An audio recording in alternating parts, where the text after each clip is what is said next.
Hello, dear aspirants, freshers and learners. Welcome to Telugu One. Myself, Ghori Muhammad, an expert in history, having 12 years experience in the field of teaching in various reputed institutions across the nation. So today I am going to start the main concept behind the modern Indian history and the geographical discoveries. So let us see the geographical discoveries. భారతదేశంలో వర్తక వ్యాపారాలు అనేటివి ఆధునిక భారతదేశ చరిత్రలోనే ప్రారంభమయ్యాయా లేదా ప్రాచీన భారతదేశ చరిత్రలో మధ్యయుగ భారతదేశ చరిత్రలో వర్తక వ్యాపారాలు అనేటివి ఉన్నాయా అనేది మనం చూడాలి. ఎందుకంటే ఐరోపా వాసులు ముఖ్యంగా వర్తక వ్యాపారం కోసం తూర్పు రాజ్యాలతో వర్తక వ్యాపారం కోసం భారతదేశానికి రావడం జరిగింది. ముఖ్యంగా భారతదేశం నుంచి సుగంధ ద్రవ్యాలు, చైనా ప్రాంతం నుంచి పట్టు వస్త్రాలను వీరు తమ దేశాలకు తీసుకువెళ్ళడం జరిగింది. దీనితో వారు వర్తక వ్యాపారాల్లో ఎన్నో లాభాలు గడించి భారతదేశంతో మరియు తూర్పు రాజ్యాలతో వర్తక వ్యాపారం కోసం కొన్ని సంస్థలను కూడా స్థాపించుకోవడం జరిగింది. రైట్, పోర్చుగీస్ ఎస్టోడా ఇండియా కావచ్చు, డచ్ ఈస్ట్ ఇండియా కంపెనీ కావచ్చు, బ్రిటిష్ ఈస్ట్ ఇండియా కంపెనీ కావచ్చు, డేన్స్ది కావచ్చు, ఫ్రెంచ్ ఈస్ట్ ఇండియా కంపెనీ, ఇలా పలు ఐరోపా సంస్థలు అనేటివి వర్తక సంస్థలు అనేటివి ప్రారంభమయ్యాయి ముఖ్యంగా తూర్పు రాజ్యాలతో వర్తక వ్యాపారం చేయడానికి. ఇక భారతదేశ విషయానికి వస్తే భారతదేశంతో వారు ముఖ్యంగా ఎగుమతి చేసిన అంశాలు ఏంటంటే సుగంధ ద్రవ్యాల కోసం వారు భారతదేశంతో మిరియాలు, ఇటువంటి పెప్పర్, స్పైసెస్, వీటి కోసం భారతదేశంతో వర్తక వ్యాపారం చేయడం జరిగింది. మరి వీటిలో ఆధునిక భారతదేశ చరిత్రలో ఐరోపా వాసుల రాకతోనే వర్తక వ్యాపారాలు ప్రారంభమయ్యాయా లేదా ప్రాచీన మధ్యయుగ భారతదేశంలో వర్తక వ్యాపారాలు? ఓకే, సో ఐరోపా వాసులు భారతదేశంతో ప్రధానంగా దేనితో వ్యాపారం చేశారు, దేనికోసం భారతదేశానికి రావడం జరిగిందంటే సుగంధ ద్రవ్యాల కోసం. మరీ ముఖ్యంగా తూర్పు రాజ్యాలతో చైనాతో పట్టు వస్త్రాల కోసం వర్తక వ్యాపారం సాగించడం జరిగింది. ఆ క్రమంలోనే ఐరోపా వాసులు వివిధ సంస్థలను ఏర్పాటు చేసుకుని భారతదేశంలో ఎన్నో వర్తక స్థావరాల్ని ఏర్పాటు చేసుకోవడం జరిగింది. సో ఆ క్రమంలో ఐరోపా వాసుల రాకతోనే ఆధునిక భారతదేశ చరిత్రలోనే వర్తక వ్యాపారాలు ప్రారంభమయ్యాయా లేదా అంతకంటే ముందు వర్తక వ్యాపారాలు ప్రారంభం కాలేదా, మరి వాటి యొక్క తీరుతెన్నులు ఎలా ఉన్నాయి, వాటిని మనం విశ్లేషించాల్సిన అవసరం ఉంది. ముఖ్యంగా ప్రాచీన భారతదేశ చరిత్రలో కూడా మనకి వర్తక వ్యాపారాలు అనేటివి కొనసాగాయి, గొప్పగా కొనసాగాయి వర్తక వ్యాపారాలు ప్రాచీన భారతదేశ చరిత్రలో. ముఖ్యంగా హిప్పాలస్ ఋతుపవనాల్ని కనుగొంటున్నాడు.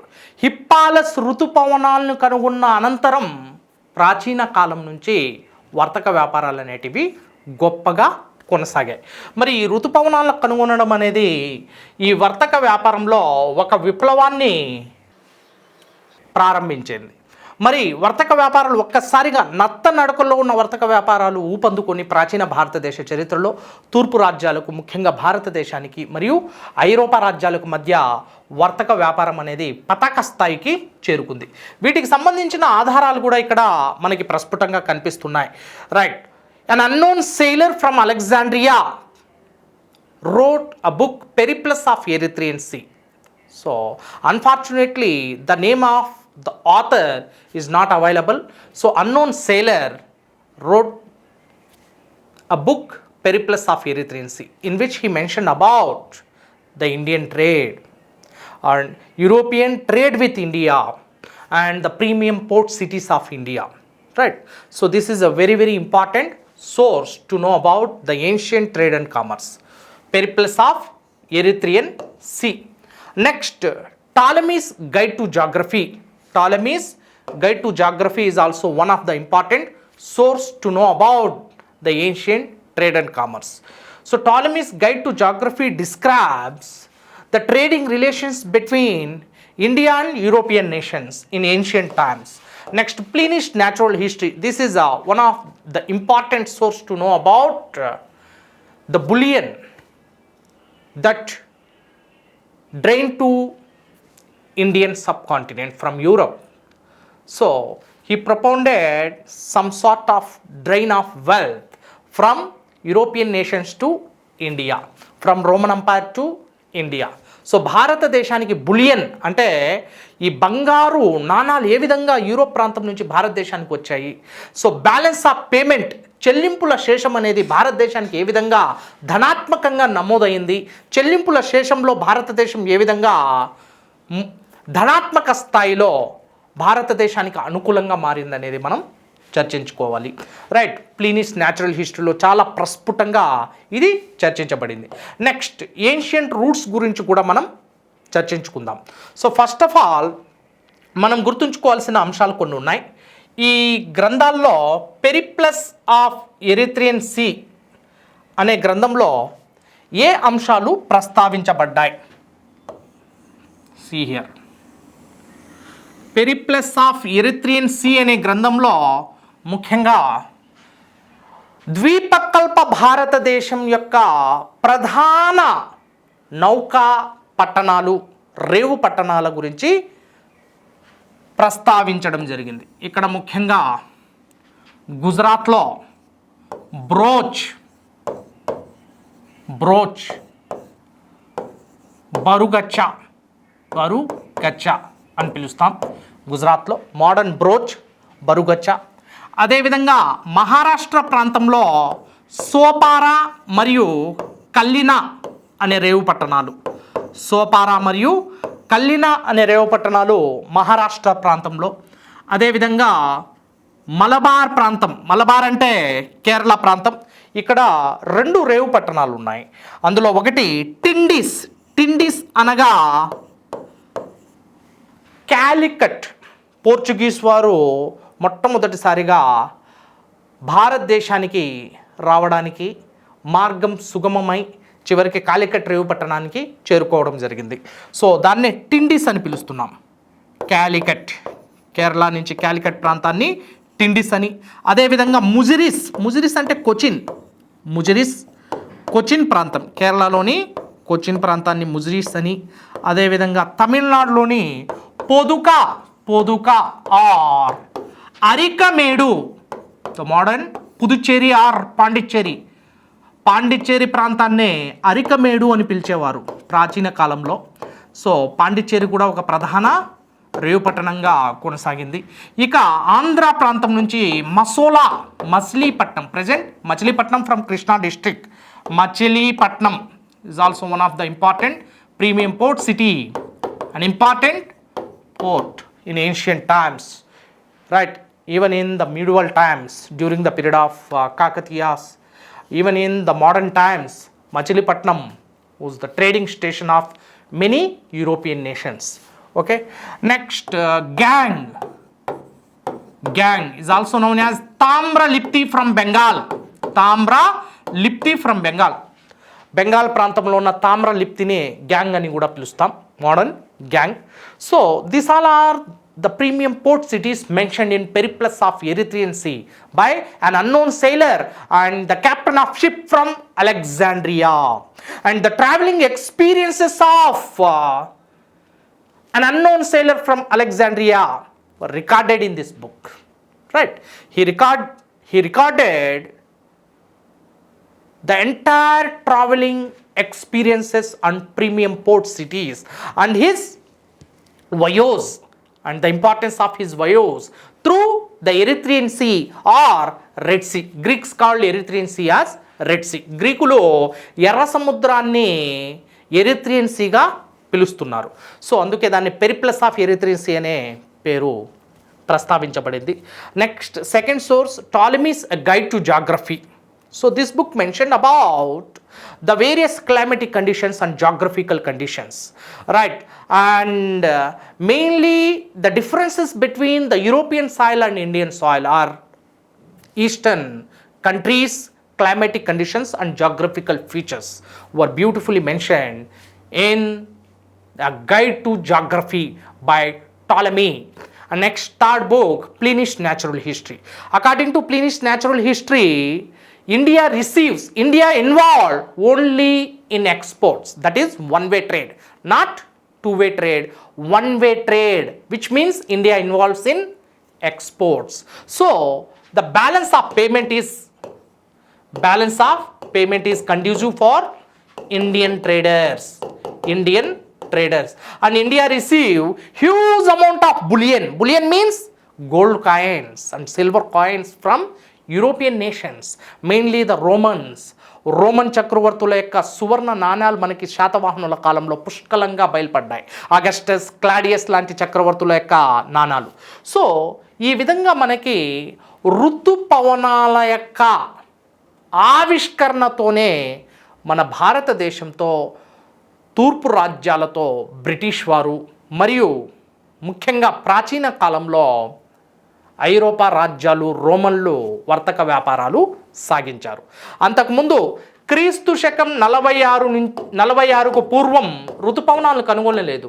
ముఖ్యంగా క్రీస్తు శకం 46లో హిప్పాలస్ అనే ఇటాలియన్ నావికుడు ఋతుపవనాల్ని కనుగొంటున్నాడు. హిప్పాలస్ అనే ఇటాలియన్ నావికుడు ఋతుపవనాలు కనుక్కుంటున్నాడు. And Italian sailor discovering the monsoons in 46 AD.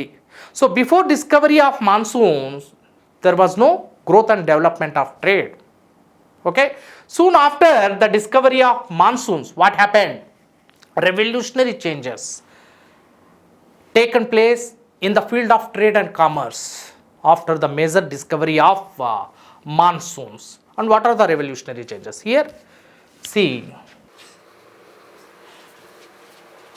So you see the picture here, the world map, the ancient trade routes between European nations and Eastern countries like China and India. Have a look seriously. See, this is European continent, Europe ఖండం. ఈ Europe ఖండానికి మరియు Africa ఖండానికి మధ్యధరా సముద్రం ఉంది. This is Mediterranean see, మధ్యధరా సముద్రం. ఐరోపా ఖండానికి Africa ఖండానికి విభజిస్తున్న సముద్రం మధ్యధరా సముద్రం. ఇక్కడ మనం ఈ జాగ్రఫికల్ కండిషన్స్ గురించి కూడా మనం కాస్త జాగ్రఫికల్ నాలెడ్జ్ కూడా తెలుసుకోవాలి. So this is very very very very important in the modern phase of Indian history. So ఈ మధ్యధరా సముద్రం అనేది యూరోప్ మరియు ఆఫ్రికాను వేరు చేస్తుంది. So this is Africa, right. So ఆఫ్రికాకి యూరోప్కి వేరు చేస్తున్న మధ్యధరా సముద్రం గుండా అలెగ్జాండ్రియా అనే ప్రాంతం ఉంది. This is almost 170 kilometers. A land track is existed between Red Sea and Mediterranean Sea. This is Red Sea and this is Mediterranean Sea. So the cargo exported to European nations from India has carried out through the sea route, Arabian Sea, and passing through the Red Sea, and the cargo has to be unloaded at Alexandria, and this cargo has to be carried through land route till the Mediterranean Sea. Here cargo has to be loaded into another ship which sails towards Europe. So that was the status of trade and commerce through the sea route. ఇది ప్రధానంగా సాగుతోంది. అయితే 46 AD అంటున్నాం. In the year 46 AD what was the revolutionary change in the field of trade and commerce? The major discovery of monsoons. Hippalus contributed that the monsoons are moving in a particular direction in a particular period of time, and he facilitated for the growth of trade and commerce much more. 46కు పూర్వం ఈ Europe ప్రాంతం నుంచి వస్తున్న ఈ నావికులు అందరూ ఒక్కసారిగా మధ్యధరా సముద్రానికి మధ్యలోకి చేరుకున్నప్పటికీ అక్కడ ఫలితం లేదు. ఎందుకంటే ఒక భయానకమైన గాలులకి వారు నెట్టివేయబడ్డారు, తమ యొక్క ప్రాంతాలకు నెట్టివేయబడ్డారు. అందులో ఎంతోమంది గల్లంతు కూడా అయిపోయారు. Many of them lost their lives due to the high speed of winds. And next an Italian hero Hippalus started Voyagers. But here luckily he was pushed by monsoons or high speed of winds. Winds. అంటే monsoons అనే ఋతుపవనాలనే ఒక బలమైన గాలుల యొక్క వేగానికి అతడి పడవ అనేది అతడి ప్రయాణించిన ఆ ఓడ చాలా తొందరగా అలెగ్జాండ్రియా ప్రాంతానికి చేరుకుంది. అంతకుముందు ఆపోజిట్ డైరెక్షన్లో ప్రయాణిస్తున్న నావికులకి ఈ బలమైన గాలులకి మధ్య ఒక ఘర్షణ జరిగి వీరందరూ గల్లంతైపోయారు. అయితే ఇప్పుడు మాత్రం హిప్పాలస్ ఎప్పుడైతే తన ప్రయాణాన్ని ప్రారంభించాడో మధ్యధరా సముద్రంలో, అదృష్టవశాత్తు అటువైపు నుంచి ఇటు అలెగ్జాండ్రియా వైపుకి ఒక బలమైన గాలులు వీస్తున్నాయి. ఆ గాలులే తదనంతరం ఋతుపవనాలు అంటున్నాం. రైట్, ఋతుపవనాల్లో 2 రకాల ఋతుపవనాలు, ఒకటి ఎంటరింగ్ అండ్ రిటర్నింగ్. ఇక్కడ మనం గమనించాల్సింది ఏంటంటే హిప్పాలస్కి పూర్వం వచ్చిన నావికులందరూ గల్లంతైపోవడానికి మరియు వర్తక వ్యాపారాలు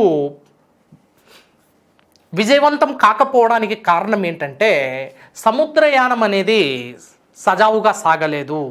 అయితే హిప్పాలస్ ఏం చేశాడంటే ఎప్పుడైతే ప్రయాణాన్ని ప్రారంభించాడో అదృష్టవశాత్తు ఆ పవనాలు అనేటివి, ఋతుపవనాలు అనేటివి అతన్ని ముందుకు నెట్టుకుంటూ అతడి యొక్క ప్రయాణాన్ని చాలా సాఫీగా, సజావుగా, సురక్షితంగా సాగించాయి. ఆ క్రమంలో తక్కువ రోజుల్లో 90 రోజులు ప్రయాణించాల్సిన ఆ ప్రయాణం కేవలం 9 రోజుల్లోనే ముగిసింది. 90 రోజుల ప్రయాణం అనేది కేవలం 9 రోజుల్లో ముగిసింది. That was the great contribution of Hippalus and he contributed the fact that monsoons are moving from one direction to another direction. ఋతుపవనాలు అనేటివి ఒకవైపు నుంచి మరొక వైపుకు ప్రయాణిస్తున్నాయన్న ఆ వాస్తవం అనేది ఈ వర్తక వ్యాపారాల యొక్క గతిని, స్థితిని పూర్తిగా మార్చిపడేసింది. ఆ విధంగా వర్తక వ్యాపారాలు ఊపందుకున్నాయి. So the major discovery of monsoon is facilitated for the growth and development of trade and commerce much more. And next we'll discuss the trade routes, ancient trade routes. There are 2 important ancient trade routes we must focus here. 2 another sea cum land route. So these 3 important trade routes every competitive aspirants preparing for civil services or group 1, group 2 must remember these trade routes in ancient times. And though India has connected with a beautiful sea routes and trade routes in ancient times and in medieval times, then what happened? And what is the necessity of Vasco da Gama's new discovery of Cape route? Though there were ancient trade routes existed between European nations and the eastern countries like India, what is the use of and what is the importance and what is the requirement of a new Cape route or new sea route to India by Vasco da Gama and by so many explorers? What is the use? So this is very, very important. One must remember, why did Vasco da Gama discover new sea route though there were so many ancient trade routes? So here we must focus, have a look seriously. See here, the ancient trade routes. One is sea route through Mediterranean Sea, Europe, Mediterranean Sea, Red Sea, and then Arabian Sea. The ships were passing through Arabian Sea and then western part of India from Gujarat, Indian peninsula, from Gujarat to Tamil Nadu. This is western part of India. See here, this is the connectivity between European nations and India in ancient times through sea route. Europe, Mediterranean Sea, and then a small land, Alexandria land tract existed more than 170 kilometers between Red Sea and Mediterranean Sea. And this is the major hurdle to travel the ships directly from India to Europe. Alexandria is the hurdle and the halting station between the 2 nations. And now the ships which are carrying the cargo from India, like bulk amount of spices and huge amount of silk from China and muslin cloths from South India and pearls and diamonds and various precious stones exported to Europe in ancient times. But what happened to this sea route?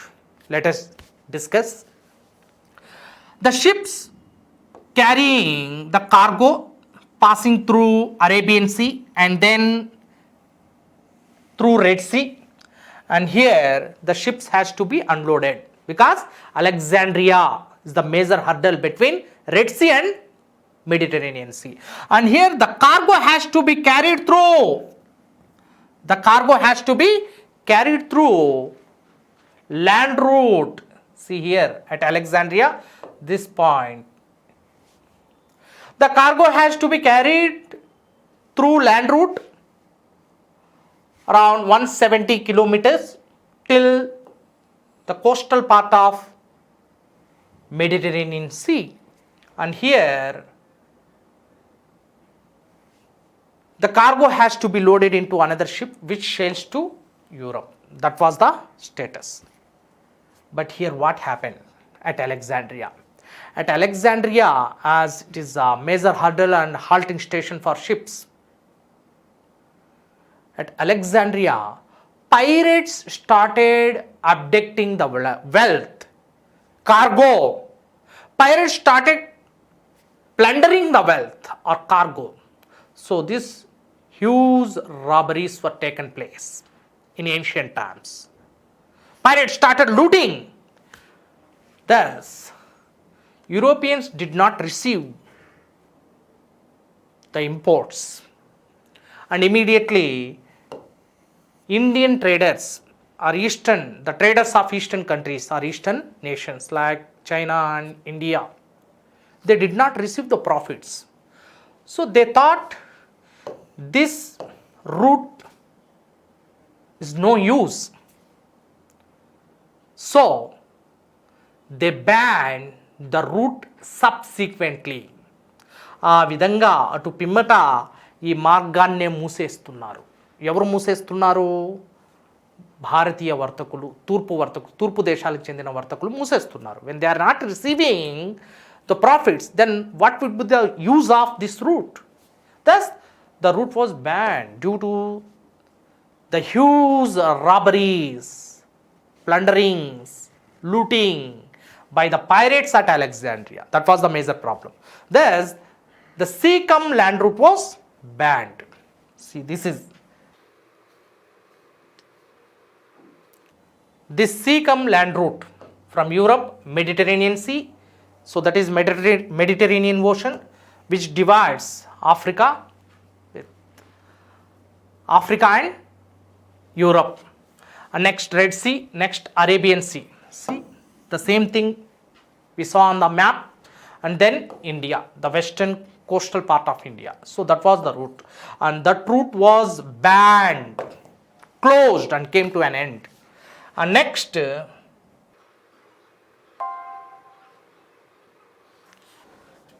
coming to the point, first sea route was banned, and then land route was existed from China to Europe. China exported huge amount of silk to European nations, and the silk was carried through land route. The route came to be known as Silk Route. చూడండి, China అనేది the huge source of silk in the world. China produces huge source of silk, large source of silk in the world. So China exported silk to European nations through land route, and the route later came to be known as Silk Route because through the route silk was carried by the European traders. So the route came to be known as Silk Route. పట్టు మార్గం అంటున్నాం. China అనేది పట్టు మార్గాన్ని వేసింది యూరోప్కి, ఎందుకంటే పట్టును ఎక్కువగా ఎగుమతి చేస్తుంది కాబట్టి. So let us discuss the Silk Route. and what changes that the Silk Route brought later. See here, the ancient Silk Route connected European nations with the Eastern nations through land route. And this route came into existence after the Alexander's massive invasions over India. భారతదేశంపై Alexander దండయాత్రతో ప్రారంభమవుతున్నాయి ఈ భూమార్గాలు. Right, ఈ భూమార్గం అనేది ఎందుకు పతనం అవుతుంది, ఎందుకు ఇది రద్దు చేయబడుతుంది, కారణం ఏంటి అనేది చూద్దాం. ఈ సిల్క్ రూట్ రద్దు అనేది కొత్త సముద్ర మార్గాన్ని కనుగొనేందుకు ఏ విధంగా దోహదపడుతుంది అనేది కూడా మనం చూద్దాం, చర్చించుకోవాల్సిన ప్రధాన అంశంగా చెప్పుకోవచ్చు. Have a look seriously. The ancient silk route from China. See, this is China, Chinese territories, and from China and then Afghanistan, and then this part is Iran. The ancient name of Iran was Persia. Iran నే Persia అని పిలిచేవారు. ఇక్కడ చూడండి, Persia అని చాలా క్లుప్తంగా రాయబడి ఉంది. And then through central Asia, see Constantinople is also one of the important place, the ancient Constantinople, and then through this sea Venice was connected. So this is European nation. Okay, that was the route between eastern countries and the western countries. Have a look seriously. చైనాకి మరియు ఐరోపా రాజ్యాలకు మధ్య పట్టు మార్గం ఉంది. ఈ మార్గం Afghanistan, Iran, and then Iraq, Baghdad, and then Constantinople, that is present Turkey, Istanbul, and then Venice, capital of Italy. So ఈ విధంగా ఇవన్నీ పట్టు మార్గం అనేది ఇవన్నీ నగరాలకు కలుపుకుంటూ వేయబడింది. అయితే ఈ మార్గం ఎందుకు మూతపడుతోంది, దీని వెనుక రహస్యం ఏంటి, అసలు జరిగిందేంటి అనేది మనం ఛేదించాల్సిన అవసరం ఉంటుంది. జస్ట్ మనం ఒకసారి పరిశీలిస్తే, there were crusade in the medieval times of the world history. ప్రపంచ చరిత్రలో మధ్యయుగాల్లో క్రూసేడ్లు అనే యుద్ధాలు జరుగుతున్నాయి.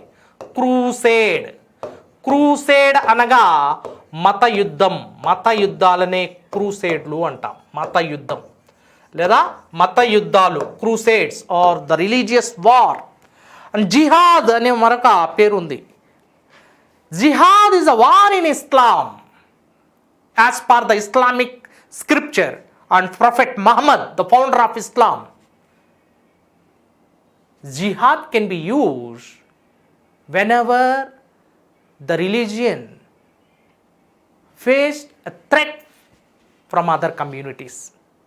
So this is the final weapon, and this should not the beginning or initial weapon. This should be final weapon. అంతిమ అస్త్రంగా మాత్రమే జిహాద్ని ఉపయోగించాలి, అంతిమ అస్త్రంగా. రైట్, అయితే ఈ జిహాద్ని ఈ ఉగ్రవాదులు, తాలిబాన్లు చాలా తప్పుదోవ పట్టించారు జిహాద్ని. రైట్, ఎన్నో మద్రసా Islamic educational institutions were the prime motto of Islamic education institutions are madrasas were destroyed, were ruined. And Taliban converted these as the institutions of terrorism. So ఈ విధంగా మార్చేశారు. మనకు ఇవి సాక్ష్యాధారులుగా మొన్నటి వరకు జరిగిన ఉగ్రవాద చర్యల్లో మనం భాగంగా చెప్పుకోవచ్చు. బట్ హియర్ మనం గమనించాల్సింది ఏంటంటే, crusades and jihad, the difference between the wars, both are the terms used for the wars, but crusades are purely religious wars and jihad is the holy war. Jihad, the literal meaning in Islamic scripture, literally holy war, పవిత్ర యుద్ధం అంటుంటాం. ఇక్కడ crusade అనక మత యుద్ధాలు. ఈ క్రూసేడ్లు అనేటివి మధ్యయుగ ప్రపంచ చరిత్రలో క్రైస్తవులకు మరియు మహమ్మదీయులకి మధ్య జరిగాయి. క్రైస్తవులకు మరియు ముస్లింలకు మధ్య జరిగాయి, ముసల్మాన్లకు మధ్య లేదా ఇస్లాంకి మధ్య జరుగుతుంది. క్రైస్తవ రాజ్యం, క్రిస్టియన్ మరియు ఇస్లాంకి మధ్య జరుగుతున్న యుద్ధాలే క్రూసేడ్లు. మరి చివరి క్రూసేడ్ యుద్ధంలో క్రైస్తవ రాజ్యం ఏ రాజ్యాలు పాల్గొన్నాయంటే Byzantine name of the empire involved in the last crusade war with an Islamic empire called Ottoman empire. చూడండి, ఒట్టోమన్లకు మరియు బైజాంటిన్లకు అంటే ముస్లింలకు మరియు క్రైస్తవులకు మధ్య యుద్ధాలు జరుగుతున్నాయి. And the Byzantine empire, the emperor of this Byzantine was Constantine 11వ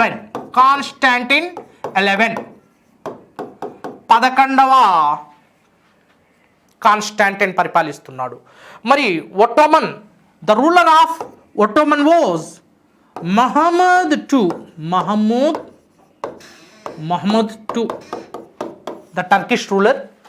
Muhammad II is the ruler of Ottoman Empire, an Islamic empire, and Byzantine is a Christendom or a Christian empire. And in the last Crusade war, Ottoman ruler Muhammad II defeated Byzantine Empire, and this is the defeat of Byzantine Empire came to be known as fall of Constantinople, which means Ottoman Empire, after defeating Byzantine Empire, he captured Constantinople. He destroyed Constantinople and later occupied, converted into Istanbul. So thus the fall of Constantinople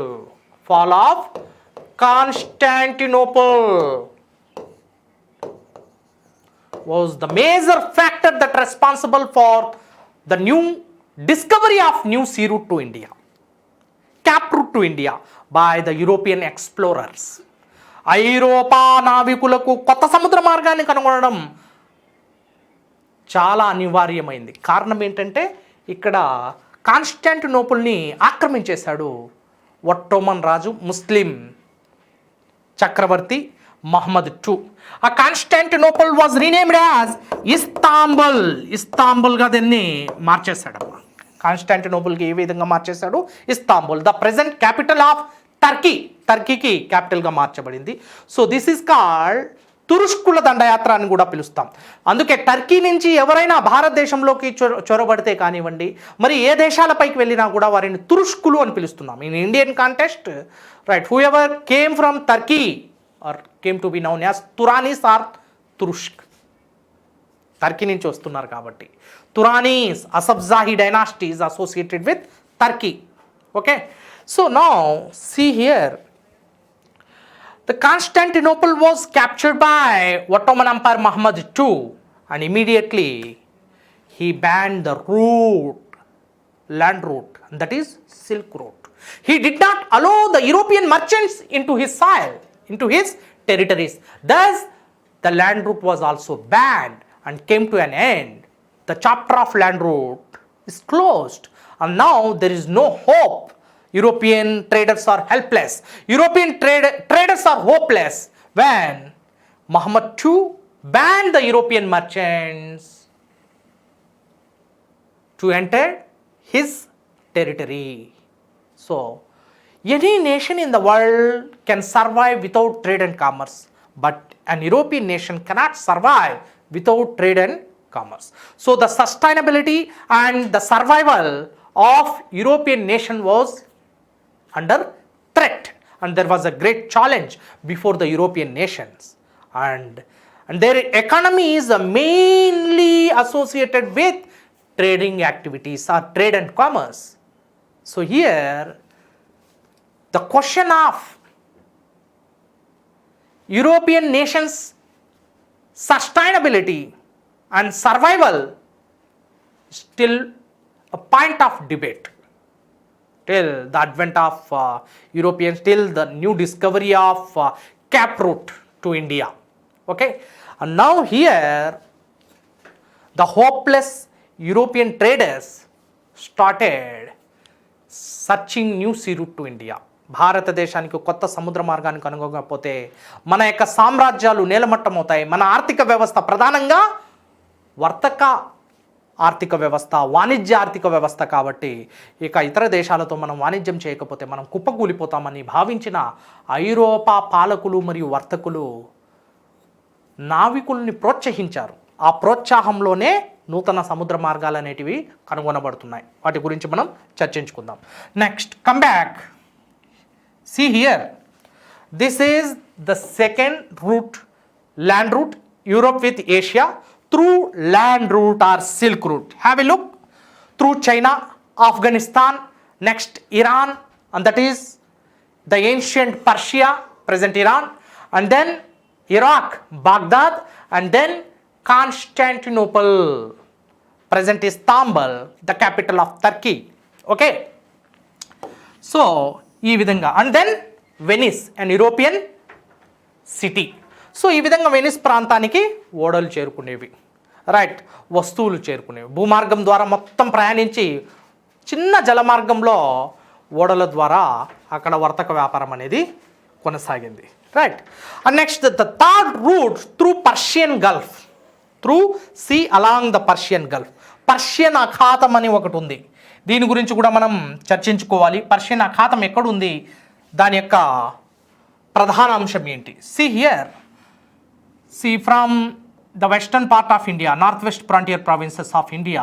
So this part is called Persian Gulf, this part, and this is Persia, and the major part which is associated with the seashore called Persian Gulf. ఈ Persian Gulf ద్వారా ఈ China నుంచి వస్తువులు ఇలా వస్తాయి, మరియు భారతదేశం నుంచి వస్తువులు ఇలా అరేబియా సముద్రం నుంచి ఇలా బయలుదేరి ఇక్కడ మస్కత్, బహ్రైన్ వీటి ద్వారా ప్రయాణిస్తూ ఇలా పర్షియన్ గల్ఫ్ అనే సముద్ర మార్గం ద్వారా ఇరాక్ సరిహద్దు ప్రాంతానికి చేరుకుంటాయి. Baghdad, the capital of Iraq. మరి ఇరాక్ నుంచి ఇలా టర్కీ ప్రాంతానికి మరియు యూరోప్ ప్రాంతానికి, టర్కీ నుంచి కాన్స్టాంటినోపుల్ నుంచి యూరోప్ ప్రాంతానికి వెళ్ళేవి. అయితే ఇక్కడ ఈ రెండు రహదారులు కూడా మూతపడుతున్నాయి. కారణం ఏంటంటే 1453 మే 29న this is unforgettable event in the history of the world. And what happened? Fall of Constantinople, the capture of Constantinople by an Ottoman emperor Mehmed II. So ఆ విధంగా నూతన సముద్ర మార్గాన్ని కనుగొనడం అనివార్యమైంది. ఎప్పుడైతే ఈ ముస్లిం పాలకుడు, ఒట్టోమన్ పాలకుడు మహమ్మద్ II టర్కీని ఆక్రమించేసి ఈ కాన్స్టాంటినోపుల్ని ఆక్రమించి ఈ దారులు ఎప్పుడైతే మూసేశాడో, ఈ పర్షియన్ గల్ఫ్ ద్వారా వెళ్ళే మార్గం కావచ్చు, రైట్, మరి అదేవిధంగా సిల్క్ రూట్, చైనా నుంచి భూమార్గం ద్వారా వెళ్ళే మార్గం కావచ్చు, ఇవి రెండు మూతపడ్డాయి. సో ఐరోపా వాసుల యొక్క వర్తక వాణిజ్యం అనేది ఒక పెద్ద సవాలుగా మారిపోయింది. ఇక ప్రపంచంలో ఏ రాజ్యమైనా వర్తక వ్యాపారం లేకుండా మనుగడ సాగిస్తుందేమో, కానీ ఐరోపా రాజ్యం మాత్రం మనుగడ సాగించలేదు. అందుకే కొత్త సముద్ర మార్గాన్ని కనుగొనడం ప్రారంభిస్తున్నాయి. ఆ క్రమంలోనే 1453లో ప్రారంభమైన వారి యొక్క నూతన సముద్ర మార్గ ప్రస్థానం అనేది 1497 వరకు కొనసాగి 98లో మే 17న వాస్కోడగామా భారతదేశానికి కొత్త సముద్ర మార్గాన్ని కనుగొనడం జరిగింది. దాన్నే కేప్ రూట్ అని కూడా పిలుస్తున్నాం. వీటి గురించి మనం అధ్యయనం చేద్దాం, రైట్. సో ఇప్పుడు మనకి ఒక పరిపూర్ణమైన స్పష్టత అనేది వచ్చింది.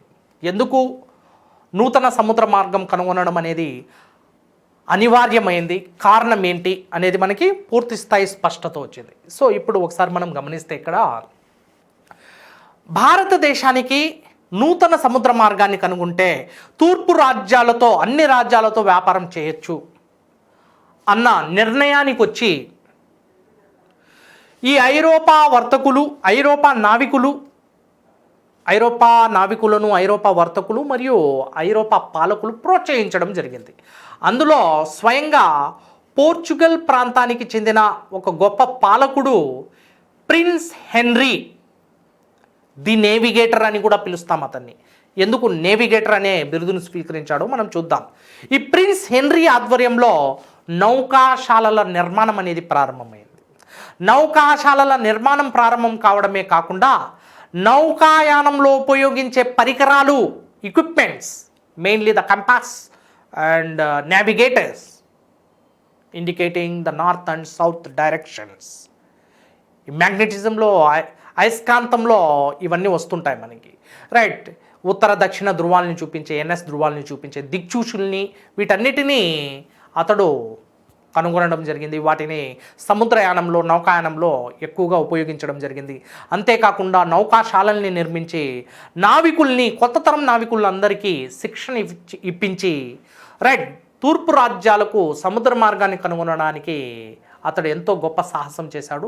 ఆ క్రమంలో అతడి యొక్క స్ఫూర్తితోనే తదనంతర కాలంలో భారతదేశానికి సముద్ర మార్గం కనుగొనడం జరిగింది. Let us discuss the contribution of prince Henry the navigator, ruler of Portugal. Prince Henry also known as the navigator because his great contribution towards the development of navigation centers, naval fleet, and very important is the new equipments introduced in the voyages, which are really helpful for safe voyage. సురక్షితమైన సముద్రయానం కోసం ఇవి చాలా ఉపయోగపడ్డాయి. Prince henry ఏంటంటే, he was the first person from Europe started voyages from Portugal, Lisbon, and reached African country Morocco through Mediterranean Sea, and he passed through Gibraltar, a strait, జలసంధి అని పిలుస్తుంటాం, straight. ఆ Gibraltar straight ద్వారా Morocco అనే దేశానికి చేరుకున్నాడు. Let us discuss the voyage of prince henry gave strong confidence in the minds of the explorer from Europe. See, this is Lisbon, Portugal, Lisbon. So the first voyage of sponsored by Henry the Navigator, right. Henry the Navigator started the voyage through Mediterranean Sea. This is Mediterranean Sea, and he crossed Gibraltar. Through Gibraltar Strait, he reached the Western Africa, Northwest Africa, Morocco. This part is Morocco ప్రాంతానికి చేరుకున్నాడు. ప్రశ్నలు వస్తుంటాయి. మొట్టమొదటిసారిగా ఐరోపా ప్రాంతం నుంచి prince henry నౌకాయానం చేస్తూ ఏ ప్రాంతానికి చేరుకోవడం జరిగింది? మొరాకో ప్రాంతానికి చేరుకోవడం జరిగింది, రైట్. అతడు మొరాకో ప్రాంతానికి చేరుకోవడానికి ఏ జలసంధిని దాటాల్సి వచ్చింది? జిబ్రాల్టర్ జలసంధిని దాటాల్సి వచ్చింది.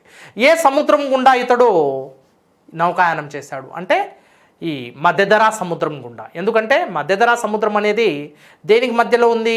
అటు యూరోప్ ఖండానికి, ఇటు ఆఫ్రికా ఖండానికి మధ్యలో ఉంది కాబట్టి. So he was the first person who successfully done the voyage and reached Morocco. This is very, very important point. And finally, he declared voyages are safe, not terrific and dangerous. These are safe. సముద్రయానాలు సురక్షితమే అనే statement ఇచ్చాడు prince Henry or the navigator. And he initiated so many naval centers or navigation centers and trained many new generations explorers, and finally developed many instruments and equipments which are very helpful in the voyages. So that was the great contribution of Prince Henry, the ruler of Portugal, and later he took the title the Navigator because his great contribution towards the voyages and navigation. Next, second thing is Bartholomew Diaz, under the influence and inspired by Prince Henry, Bartholomew Diaz from Portugal, Lisbon, he started the voyage in the year 1487. Bartolomeo Diaz, very, very important. This Bartolomeo Diaz started voyage in search of sea route to India, new sea route to India or cap route to India. This man started voyage from Lisbon. Lisbon is located in Portugal. Lisbon ప్రాంతం నుంచి బయలుదేరాడు ఏ Portuguese. So this red line indicates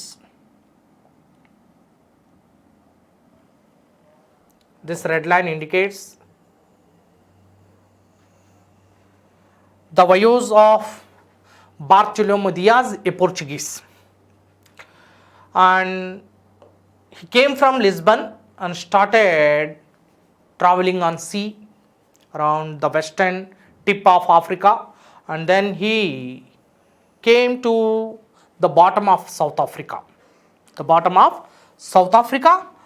and here he stopped his voyage after a bad weather and bad climatic conditions. He saw many ships sinking in the sea at the bottom of South Africa due to the bad climatic conditions and huge storms and high speed of winds. He saw many ships are sinking in the sea at the bottom of South Africa, and this he named Cape of Storms, తుఫానుల అగ్రం అని పేరు పెట్టాడు. బార్తలోమో Diaz ఇలా Africa ఉత్తర పశ్చిమ కొన నుంచి ఇలా కిందికి దిగి రైట్ సౌత్ ఆఫ్రికా అడుగు భాగంలోకి చేరుకొని అక్కడ భయానకమైన ఒక సన్నివేశాన్ని చూశాడు. అదేంటంటే ఆకాశం మరియు సముద్రం రెండు ఏకమైపోయాయి. అవుతాయా ఏకం? కావు, కానీ ఏకమైనట్టు ఇతడు భ్రమపడ్డాడు. అలాగే ఆ దృశ్యం కూడా అలా కనిపిస్తున్నాయి. మేఘాలన్నీ మేఘామృతమై సముద్రాన్ని ఆవరించేశాయి. But very close distance he observed that so many ships are sinking in the sea. That was the most dangerous incident, and immediately he stopped the voyage and returned, naming the place as Cape of Storms, తుఫానుల అగ్రం. తుఫాన్లు వచ్చేటప్పుడు ఆకాశంలో మనం మేఘామృతమైన ఆకాశం చూస్తాం. నిర్మలంగా ఉన్న ఆకాశం మొత్తం మబ్బులతో నిండిపోతుంది. రెండవది సముద్ర ప్రాంతాన్ని మనం పరిశీలిస్తే మేఘాలన్నీ సముద్రం వైపుకి వాలిపోయి నీళ్లను పీల్చుకుంటూ ఉంటాయి. అవి చాలా భయానకమైన సన్నివేశం. ఆ సన్నివేశాన్ని దగ్గర నుంచి చూడడమే కాకుండా ఈ తుఫానుల వల్ల, భయానకమైన సుడిగాలుల వల్ల, ఈ పవనాల వల్ల సుడిగుండాలు వచ్చి ఎన్నో నౌకలు అందులో కొట్టుకుని పోవడం చూసి ఇక తన ప్రయాణాన్ని ఆపేసి వెనుతిరుగుతాడు. So he name the site as cape of storm, తుఫానుల అగ్రం అంటారు అని పేరు పెట్టాడు. But in the year 1487 the Portuguese ruler John II renamed it as Cape of Good Hope. Cape of Storm was renamed as Cape of Good Hope, as John II was an optimistic person. He was an optimistic person. ఒక ఆశావాద దృక్పథం కలిగిన వాడు రెండవ John. అందుకే cape of స్టార్మ్ని cape of good హోప్గా మారుస్తున్నాడు. That was the thing. And next, so this is the point reached by the second explorer Bartolomeo Diaz in the year 1488. So this is the voyage of the second explorer from Europe, Portugal. And next third, we have to focus on the great voyage of Christopher Columbus. Actually, he started the voyage in the year 1492. He was an Italian but born in Spain, Spanish and Italian. Right, Spanish born and settled in Italy. All right, let us discuss Christopher Columbus and his voyages in the Pacific Ocean, in the Atlantic Ocean. So according to Christopher Columbus, Earth is in spherical shape. This is a fact, universal fact, no doubt about it. Earth is in spherical shape. Spherical, గోళాకారంలో ఉంది భూమి, బంతి ఆకారంలో ఉంది. నమూనా ఏంటంటే globe. Okay, so a person constantly traveling towards west, eventually one day he will reach, one day he will hit the eastern countries. This is the calculation of Christopher Columbus. Okay, but here earth is in spherical shape. భూమి అనేది గోళాకారంలో ఉంది కాబట్టి పడమర వైపు పశ్చిమం వైపున ఒక వ్యక్తి వెళ్తూ ఉంటే తూర్పు రాజ్యాలను కూడా చేరుకుంటాడు. తూర్పు రాజ్యాలకు కొత్త సముద్ర మార్గాన్ని కనుగొనాలంటే తూర్పు వైపుకే ప్రయాణించాల్సిన అవసరం లేదు. పశ్చిమ వైపుకి ఒక వ్యక్తి అలాగే కంటిన్యూస్గా కాన్స్టాంట్గా అలాగే తన యొక్క ప్రయాణం చేస్తూ ఉంటే ఒకానొక రోజు అతడు తూర్పు రాజ్యాలను కూడా కనుక్కోవచ్చు, తూర్పు రాజ్యాలకు కూడా కనుక్కుంటాడు అనేది ఇతడి యొక్క క్రిస్టోఫర్ కొలంబస్ యొక్క ఆలోచన. So see here, I will give the complete detail. So this is west part and this is east part. So these are western countries, North America, South America, and then coming to eastern countries, India, China and Australia, this for Russia, and Russia is located in Eurasia. Eurasia means the land located between Europe and Asia, and then again Japan. These all are eastern countries, and America is a western country. See here, to discover a new sea route to India,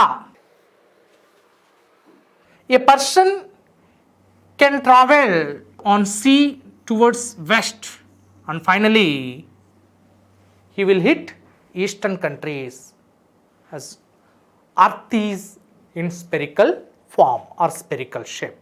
భూమి గోళాకారంలో ఉన్నందున ఒక వ్యక్తి ఇటు పశ్చిమం వైపున ప్రయాణిస్తుండగా ఒకానొక సందర్భంలో ఈ America రాజ్యాలు దాటితే మళ్ళీ మనకి ఈ తూర్పు రాజ్యాలు వచ్చేస్తాయి. అంటే పశ్చిమం వైపు ప్రయాణిస్తూ ఉంటే నిర్విరామంగా ఒకానొక రోజు తూర్పు రాజ్యాలను కూడా చేరుకుంటామనేది క్రిస్టోఫర్ కొలంబస్ యొక్క ఆలోచన. రైట్, ఎందుకంటే అది బంతి ఆకారంలో ఉంటుంది. బంతిని మనం తిప్పుతూ ఉంటే వచ్చిన రాజ్యాలే మళ్ళీ వస్తుంటాయి, వాటి మీద చూస్తూ ఉంటాం మనం. ఇండియాని మనం ఇలా గోళాకారంలో ఉన్న గ్లోబ్ని మనం తిప్పితే ఇండియా అనేది మళ్ళీ వస్తూ ఉంటుంది. Because earth is in spherical shape, గోళాకారంలో భూమి ఉంది కాబట్టి. రైట్, సో అందుకే నేను ఇక్కడ గ్లోబ్ను ఉంచి మీకు ఎక్స్ప్లెయిన్ చేసే ప్రయత్నం చేశాను. Right, hope you understand. So this is the main thing. Now, instead of moving towards eastern, he started voyage through Atlantic Ocean towards the western countries. So what happened? He had voyages 4 times and reached the Caribbean island, finally Caribbean island, and named it as West Indies, the west part of India. West Indies అనే పేరు పెట్టాడు. Caribbean దేవునికి తాకి వీటిని ఏమని పేరు పెడుతున్నాడు? West Indies అని పేరు పెడుతున్నాడు Christopher Columbus. Right, and this Christopher Columbus had a voyage through Nina, Pinta and Santa Maria. These are the ships used by Christopher Columbus. Ships used by Christopher Columbus, and he started voyage through Atlantic Ocean but was misdirected in Atlantic Ocean. Atlantic ఓషన్లో ప్రయాణం ప్రారంభించి అక్కడ misdirect అంటే దారి మర్చిపోయాడు. మధ్యలోకి వచ్చి అతడి యొక్క దిక్చూసులు అనేటివి పనిచేయడం లేదు. ఆ క్రమంలో అతడు ప్రయాణించి చివరికి కొన్ని నెలల తర్వాత దాదాపు 10 నెలల తర్వాత అతడు భూభాగాన్ని తాకుతున్నాడు. అంటే మీరు గమనించండి, ఇక్కడ కరేబియన్ దీవుల్ని కొన్ని నెలల తరబడి ప్రయాణిస్తూ కరేబియన్ దీవుల్ని తాకాడు. మరి ఇదే భారతదేశం, ఇదే తూర్పు రాజ్యం, ఇదే తూర్పు రాజ్యానికి సరిహద్దు. ఇది దాటితే పశ్చిమ రాజ్యం వస్తుంది. అంటే కరేబియన్ దీవుల్ని వెస్ట్ ఇండీస్ అని నామకరణం చేశాడు. West Indies, West part of India. And then he safely returned and declared that he was successfully identified India and discovered India. So this new sea route to India will be helpful for the further trading activities, he announced. But one more important scholar and a great explorer, Amerigo Vespucci, he did not believe Christopher Columbus. There were so many differences between Christopher Columbus and Amerigo Vespucci. So in order to confirm what is what and the new discovery of sea route to India by Christopher Columbus, is it correct or incorrect? And for the confirmation purpose, Amerigo Vespucci started the voyage towards the west part of the globe, and he followed the same directions and reached Caribbean island. And then he crossed Caribbean islands, and after traveling 500 miles he reached almost a new continent. Here he found many people who are very bright in skin tone, red in skin tone, and named them Red Indians. Red Indians అని పేరు పెట్టాడు. And then he declared that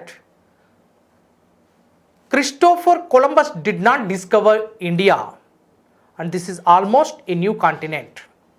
And from 1506, this new continent came to be known as America after Amerigo Vespucci. America, the name coined after Amerigo Vespucci, but America was discovered by Christopher Columbus. So this Amerigo Vespucci declared that Christopher Columbus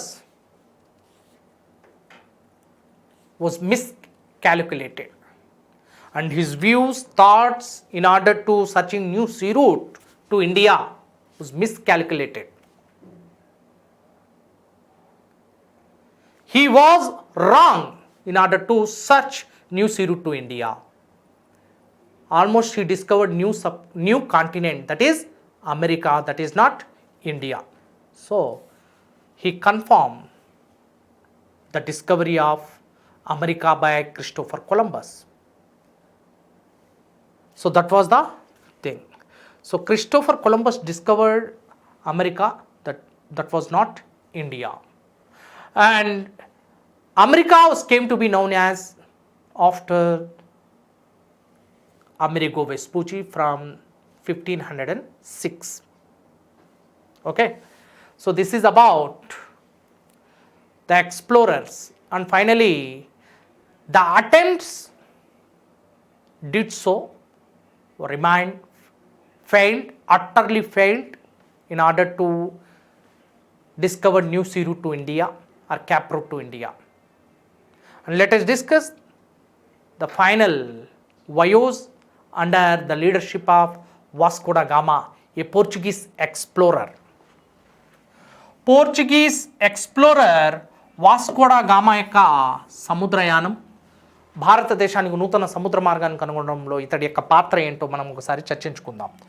so he landed at Calicut on 17th May 1498, and Vasco da Gama, a Portuguese explorer, started voyage through 4 ships. 4 ఓడల ద్వారా ప్రయాణించాడు ఈ Vasco డా gamma. So ఆ 4 ఓడల్లో one is unknown ship, used for storage purpose, right. ఆహారాన్ని మరియు వస్త్రాలను ఉంచుకోవడానికి దాన్ని ఉపయోగించారు. So that was unknown. And first is South or Sao Gabriel, South Gabriel. Next South Raphael, and next Berrio, and the last one is Annan, used for storage purpose for the preservation of food grains and mainly the garments. వారికి వస్త్రాలు అవసరం అవుతుంటాయి, right. So వాటి కోసం 4వ నౌకను ఉపయోగించినట్లు తెలుస్తోంది. The south Gabriel under the control of Vasco da Gama. Under his self-control, he started Voyagers through the Dayas route. He followed Dayas route, the Cape Verde and then Cape route, and that is Cape of Good Hope. Let us see here. See.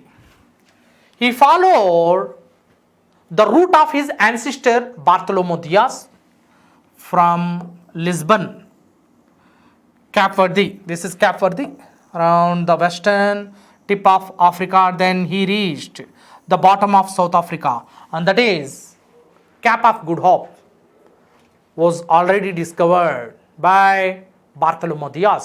And later he met a Gujarati merchant, Ibn Abdul Mazid, at Cape of Good Hope. Actually, there were trading relations between Indians and Western Africa, trading relations, right.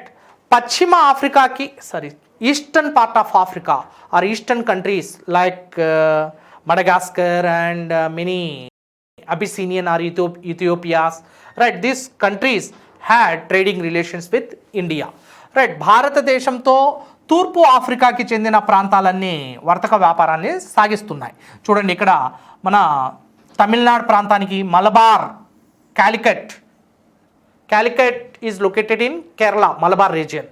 దానికి కానివ్వండి గోవాకి, గుజరాత్ వరకు ఈ తూర్పు Africa ప్రాంతంతో వర్తక వ్యాపారాన్ని కలిగి ఉన్నాయి. కాబట్టి ఇక్కడ సహజ సిద్ధంగా భారతదేశానికి చెందిన వ్యాపారులు ఎక్కువగా ఉంటారు. So various port cities are there in the eastern part of Africa. And now after reaching this Cape of Good Hope, luckily Vasco da Gama met a Gujarati merchant, Abdul Mazid, a Muslim, and he started the conversation, and finally Gujarati merchant helped Vasco da Gama in search of new sea route to India. That was the thing, and this attempt made a victory in searching new sea route to India. So on 17th May 1498, Vasco da Gama landed at Calicut, and the ruler of Calicut, Jamorin, gave red carpet welcome to Vasco da Gama and helped him in purchasing spices and many precious stones like pearl, diamonds and precious stones. And finally Vasco da Gama took the spices from India and returned to his homeland.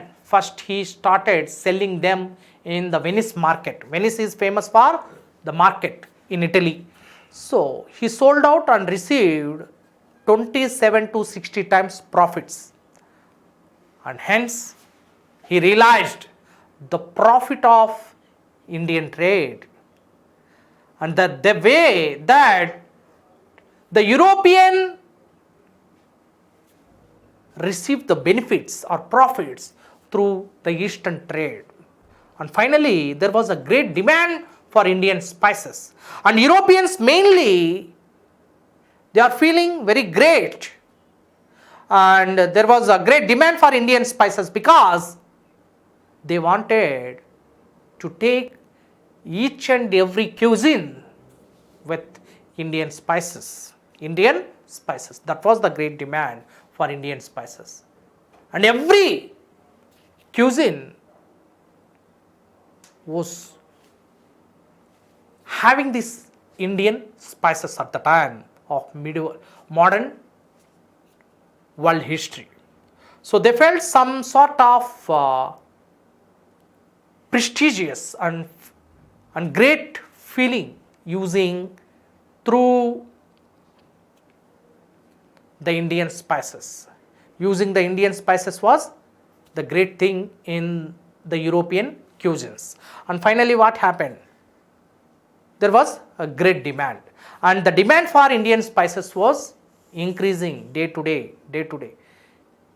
Life in the European cuisines, the demand for Indian spices is increased. So ఆ విధంగా భారతదేశానికి చెందిన సుగంధ ద్రవ్యాల యొక్క గిరాకీ అనేది రోజు రోజుకి పెరిగిపోతుంది. కారణం ఏంటంటే యూరోపియన్ల ప్రతి ఒక్క వంటకాల్లో కూడా వారు భారతీయ సుగంధ ద్రవ్యాలను ఉపయోగించడం గొప్పగా ఫీల్ అవుతున్నారు. Right, they are feeling very great and grandeur using the Indian spices in their cuisines. Okay, so finally what happened? There was a great demand, and moreover the trade with India, mainly for Indian spices, is profitable. Right. So second time Vasco da Gama visited India, but this time Jamorin rejected permission to Vasco da Gama, and finally Vasco da Gama waged a war with Jamorin and defeated him. Thus Vasco da Gama scored upper hand and started his own mark and trading with Indian spices. But thrice he visited India. After the death of Vasco da Gama, Portuguese settlements were launched in India, and Portuguese trade with India was raised to its zenith and celestial heights. Vasco డా gamma మరణాంతరం Portuguese యొక్క సామ్రాజ్యం బలపడిపోయింది భారతదేశంలో. అంతేకాకుండా అది పతాక స్థాయికి చేరుకుంది. ఓకేనా, రైట్. సో ఈ విధంగా 17th May 1498 is an unforgettable day in the history of India, because the day gave direction for European nations to loot the wealth of India in the form of raw materials. Thus the European nations started looting the wealth of India. ఆ విధంగా ఇది ఒక ప్రధాన మైలురాయి అయిపోయింది ఐరోపా వాసులకు. మరి భారతీయ చరిత్రలో ఇది ఒక మరుపురాని సంఘటనగా, ఒక దురదృష్టకరమైన రోజుగా ఉండిపోయింది. ఎందుకంటే భారతీయ సిరి సంపదలను దోచుకోవడం ప్రారంభిస్తున్నారు. రైట్. సో ఒకవైపు ట్రేడ్ చేస్తూనే మరొక వైపు భారతదేశాన్ని దోపిడీ చేయడం మొదలుపెట్టారు బ్రిటిష్ లాంటి వారు, బ్రిటిష్ వాసులు. The father of modern economics, Adam Smith. Adam Smith stated that the discovery of Cape Route to India brought revolutionary changes not only in the sphere of trade and commerce, but the entire economy of the world had changed. The entire history of mankind has totally changed according to Adam Smith. Right. So this is about the geographical discoveries. Okay. Next we'll move to the various European nations in India. The way that the 5 different European nations penetrated the provinces of India and installing their governors, launching their trading stations in India and making more prosperous their own European companies. Let us discuss their trading and stations and their governor system and their mark and their legacy in India and their contribution in India and their rise and decline. So these are very, very important. So the 5 European nations in sequence arrived in India, and they had their trading activities. And the prime motto of their arrival is trading. And the secondary is the propagation of Christianity. And the third thing, mainly with respect to the British colonial economy, which gives the foundation of British sovereign empire and imperial activities in India. So మూడవది ఏంటంటే ఒక సామ్రాజ్య స్థాపనకు కూడా దారితీసింది. So this 3 mainly for trading, and second thing propagation of Christianity, and third is imperial activities in India. British did so. Okay, so let us discuss the 5 European nations in India: Portuguese, Dutch, British, Danes and French. Portuguese were first to India and last to leave India. So who arrived? Firstly Portuguese and last to leave India. మొట్టమొదట తొలుత భారతదేశానికి వచ్చి చిట్ట చివరిగా వెళ్తున్న వారు ఎవరంటే Portuguese వారు. Let us discuss one by one in a chronological order, one after another.